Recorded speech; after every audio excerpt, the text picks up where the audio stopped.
বঙ্গোপসাগরে অবস্থানরত এবং নতুন করে তৈরি হতে যাওয়া পরবর্তী লঘুচাপের প্রভাবে আগামী ৫ দিন পর্যন্ত সারা দেশে বৃষ্টিপাতের প্রবণতা অব্যাহত থাকতে পারে বলে জানিয়েছে আবহাওয়া অধিদপ্তর।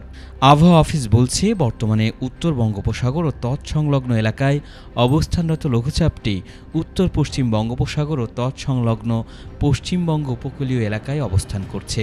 সেই সঙ্গে পূর্ব মধ্য বঙ্গোপসাগর ও তৎসংলগ্ন উত্তর বঙ্গোপসাগর এলাকায় আগামী ৪৮ ঘন্টার মধ্যে আরও একটি লঘুচাপ সৃষ্টির সম্ভাবনা রয়েছে।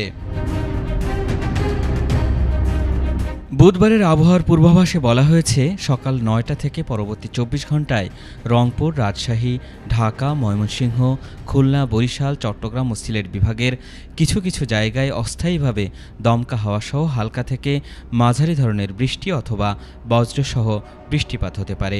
সেই সঙ্গে সারা দেশের কোথাও কোথাও মাঝারি ধরনের ভারী থেকে ভারী বর্ষণ হতে পারে। এছাড়া আগামী কয়েকদিনের আবহাওয়ার পূর্বাভাসে বলা হয়েছে, বৃহস্পতিবার সকাল ৯টা থেকে পরবর্তী ২৪ ঘন্টায় খুলনা, বরিশাল ও চট্টগ্রাম বিভাগের কিছু কিছু জায়গায় এবং ওয়ালটন এখন দেশের সীমানা পেরিয়ে পৌঁছে গিয়েছে ৫০টিরও বেশি দেশে। ওয়ালটন, ঘরে ঘরে বিশ্বজুড়ে।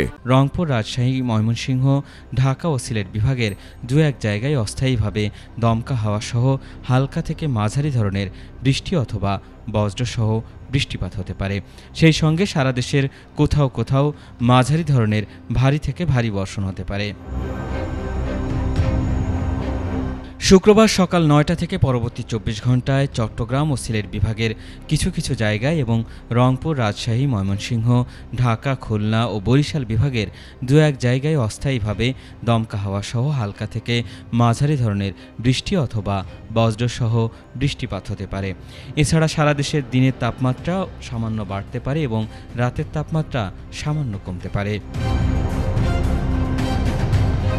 শনিবার সকাল ৯টা থেকে পরবর্তী ২৪ ঘন্টায় খুলনা, বরিশাল ও চট্টগ্রাম বিভাগের কিছু কিছু জায়গায় এবং রংপুর, রাজশাহী, ময়মনসিংহ, ঢাকা ও সিলেট বিভাগের দু এক জায়গায় অস্থায়ীভাবে দমকা হাওয়াসহ হালকা থেকে মাঝারি ধরনের বৃষ্টি অথবা বজ্রসহ বৃষ্টিপাত হতে পারে।